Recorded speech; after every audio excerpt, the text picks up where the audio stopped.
de los 10 equipos que hay, a cualquiera le veo ganando y perdiendo. We gotta clear our heads from last split so we can perform better. I just want to be the best possible player I can be individually and perform the best possible way we can be as a team. We will be one of the teams of people who speak positively about in Summer Split. We just need to find a kind of consistency to give it our all in every game. We do still want to make it to Worlds, even if a lot of people think it's unrealistic. We have a really positive outlook. Coming back from Israel too has boosted our confidence. Now we know we can do it again. You have to basically prove yourself that you're LCS worthy. I don't feel any pressure to perform. There's no need to be scared. There is no expectation, there is only play.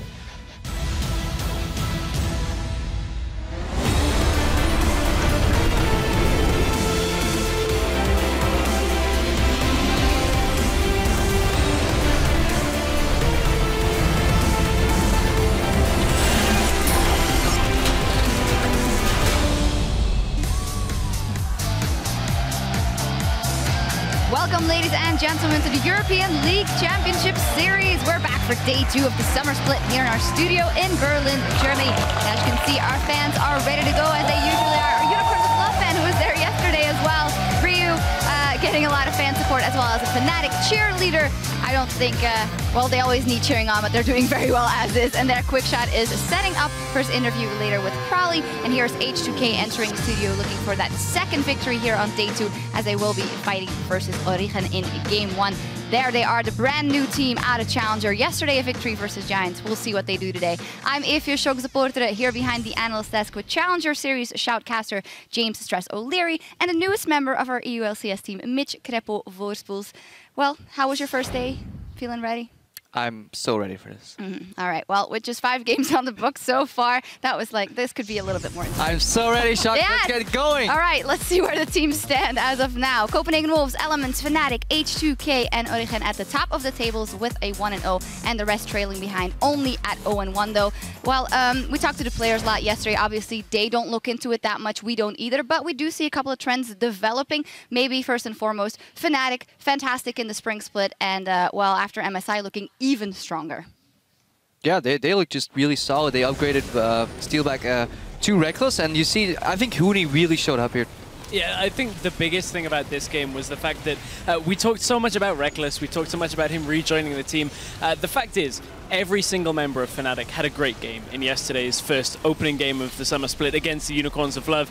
It did not look like the Fnatic Unicorns of Love matchup that we saw at the end of the Spring Split. Yeah, and Fabivan, or who we talked to here, also said, well, we have them figured out now. It took us a split, but we got it, so that is hopeful for them at least. And then the Copenhagen Wolves shutting down SK Gaming in, well, something that I didn't expect that they would shut him down, and this hard, especially maybe from the side from SK Gaming as well. Yeah, SK Gaming is claiming that it didn't work last split, so they went back to something that worked last year, but you have to realize that everything around you is constantly evolving, and the average level in the European LCS has drastically gone up. SK can't just go back to what used to work, because it will simply not work anymore. Other teams are better at rotations, they're better at macro level gameplay, and to be honest, individually, SK did not impress me yesterday. Yeah, and individually stressed the Copenhagen Wolves, as we were criticizing a couple of them beforehand, but really showing up. Yeah, really showing up. They got comfort picks in their first game.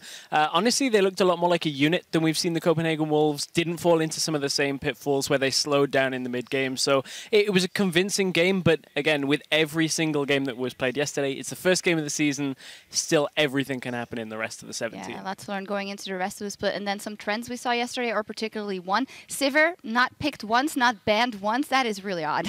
Yeah, so before yesterday started, I was watching a lot of Shinite games, and I had the stat line ready. You know, Sivir, 16-4, you know, snowballing a lot of these matches there in the LPL, and no picks, no bans, and just didn't happen. And I don't know why, because he's such a good tempo AD carry. Yeah, but meanwhile, at the same time, a couple of our games, we saw the rise of the reworked Ashe, so I'm not going to go ahead and say that it's going to be in every single game, but Reckless certainly feels it's very strong. Interested to see how Ashe is going to play out today in our games. Yeah, definitely incredibly strong. Well, you guys at home also took note of yesterday's action and made sure to let us know what you thought was an LCS big play. We got this from some @lol objections. That Eddie, sorry, Gosu Pepper, save on Forgiven was so slick. This was your #1 LCS big play. looks like some action on bot lane. Wow, this is a 2v2. It's going to be turned into a 2v3. We do see the hyperkinetic position reverser. A good teleport from JWoww is potentially going to set up a kill here. That is a beautiful flash lantern from Gosu Pepper. He keeps Forgiven alive.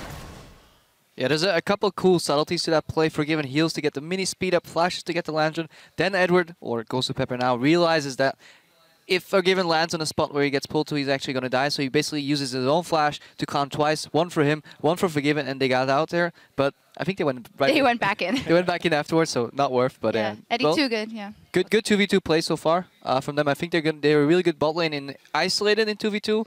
But they have a very telegraphed style, right? Forgiven, he brings this SK style back to Gambit, 1-3 roll, nice rotations, but it gets predictable. Yeah, we'll see if any adaptations come in today. Remember, for you guys at home, send us your OP moments as they happen. Tweet at LL Esports. Use that hashtag LCS, you know the drill, LCS Big Plays rather, or LCS for anything else. Now, we'll definitely see the standings change today as we bring you 5 more games, starting with Origen versus H2K in just a few minutes. Then Fnatic will be taking on SK Gaming, and we're going to be closing out the week with Elements versus the Unicorns of Love. A lot of great matchups here today. But before we get into our very first match, we do want to touch base with you guys at home once again. Tweet at LOL Esports and let us know which summer split roster change do you think will have the biggest impact and why? Well, panel, negative, positive? I think one that's still up in the air is, to me, the Elements changes. It's not just one singular change. I guess it's the whole roster change, basically. Still a lot of questions around for them. They had a good showing yesterday. If they can continue that performance throughout the split, maybe we'll see Elements looking for a top-of-the-table finish. Yeah, they finally got a good support down there, so maybe it can finally happen for Elements. But in terms of impact, and one of the interesting roster changes that I want to track is Candy Panda for SK. So it's one change, one player, but the entire style of the team, everything that Forgiven brought in terms of play style, you know, just macro level play as well as individually in the bot lane, that's gone. SK wants to return back to a totally different form.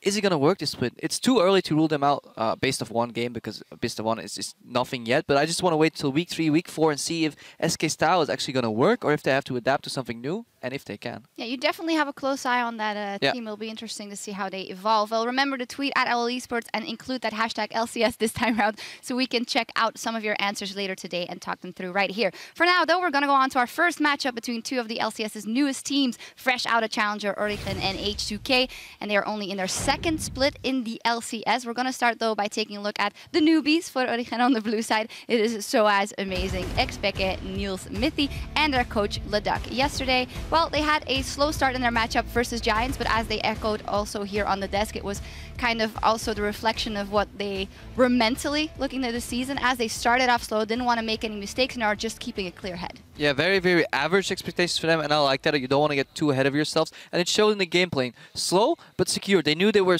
probably the better mid-game team than Giants, so they kept it tight in the early game, waited for the mid-game. They made one slip-up where Pepinero was managed to basically get in behind them and flank, but they learned from that. Peke with a beautiful binding, and the person that stood out the most for me was Miffy.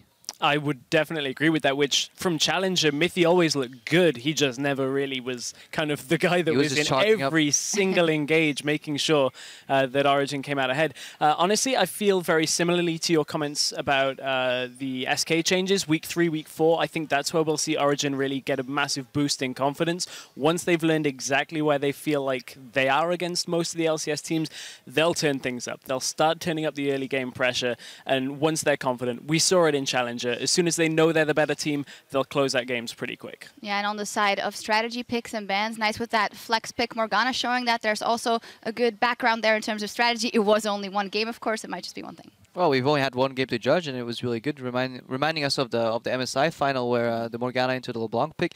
Peke played a little differently, but I liked it. I like flex picks a lot because they give you so much versatility, and once you use them once, your opponents are always going to be scared that you might do it in the next rotation, next draft. You know, is this a flex pick? Is this played in one single role? You can fake flex picks almost because people will eventually not know whether your top laner or mid laner can play it as long as you keep the information hidden. And it's really, really good to do in drafting. Definitely, and it's something that Origin in Challenger, again, I'm going back to all of the games we casted. So many games, it'd be Morgana lock-in first rotation, and you didn't know, was it Mithy, was it Peke, or even was it in the top lane. They ran so many flex picks all the way along the rift, so they certainly have a lot of versatility. Yeah, definitely good start for them, but now what a test. They are going to be up against H2K in this one. H2K on the red side with Odoamne, Lulex, Ryu, Yarnan, Kasing, and Prowly. Well, playing their hallmark style, the same 10 to 20 minute power spikes that led to success in the entirety of the spring split. And as Kasing also said here, well, we're just listening to Prowly, just doing the same thing. We don't know what they have up their sleeve, but that was promising.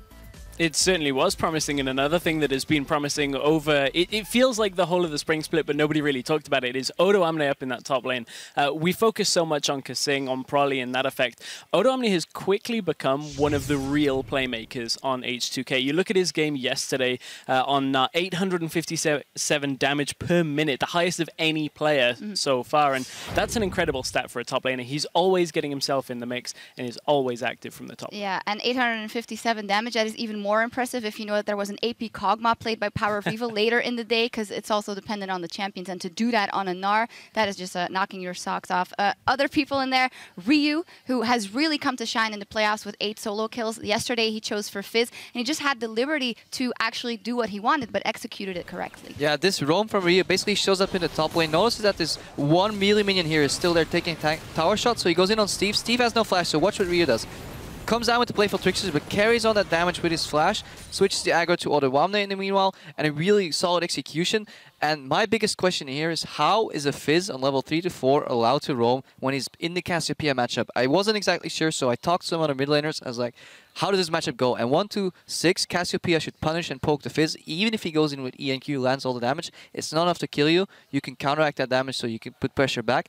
At level 6, this matchup swings completely the other way. But I feel Nuktok dropped the ball. And Ryu, I really like that he finds this opening. Yes, he can maybe be happy with getting a few extra CS and having no pressure in the lane, but he uses that opening to go top, punish the no flash on Steve there. Beautiful execution. Yeah, beautiful execution on H2K as a whole as well. Finally, if we take a closer look at this matchup, H2K is a team with a very defined style that is working extremely well for them. But actually for Origen, they don't set too high of an expectations, and we can't really pinpoint them in terms of style. We know some certain picks and some kind of people that step up to carry here and there, but on the macro level, we don't really know what their game plan is going to be as the season progresses. And I think a big reason for that is because when you look at a lot of the challenger teams that they have faced over the last split, no challenger team truly has a defined style, and it's very open play. There's a lot of I don't want to say misplays, but when it comes to strategy, it's not always quite as clean cut as in the LCS. So Origin didn't have to develop that style. Yeah, and you don't always get punished. You get away with a lot of things in the challenger tiers, and you develop these habits. And we'll see how flexible Origin is as a team, because sometimes you'll have to adapt. Some things that work in challengers simply will not work in LCS. And they might even work against the low-level teams, but then once you get against the real dogs like Fnatic, that's when you got to be really flexible or you'll lose. Yeah, H2K also a real dog in my book. And for a closer look into the strategy behind H2K, we're going to check in with Quickshot, and he's standing by with their coach, Prowly.